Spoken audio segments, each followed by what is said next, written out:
يا مساء الخير وصباح الخير اخواتي، بقى ازيكم عاملين ايه؟ وقبل ما نبدا الحلقه ما تنسوش كده تصلوا على النبي. دلوقتي هعمل لكم واحد كركديه ساقع، تعالوا كده ما نشوف بيتعمل ازاي مع بعض. سهل جدا وبسيط قوي.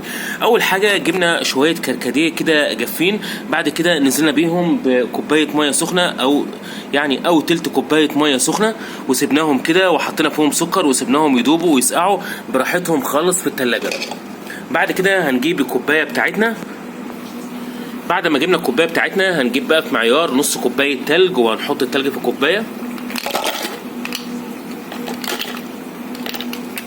تمام قوي كده، يعني حطينا نص كوبايه تلج.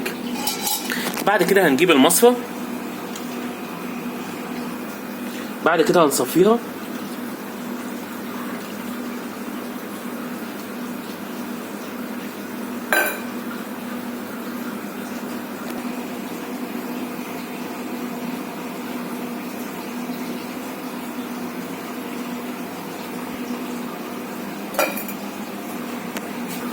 وتمام قوي كده، عملنا اسرع واحد عناب اللي هو كركديه.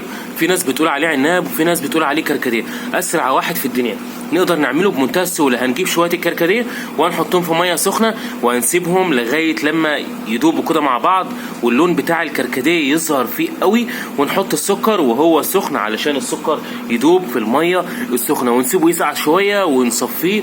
والف هنا وشفا للي هيشربه. بعد كده هنغطيه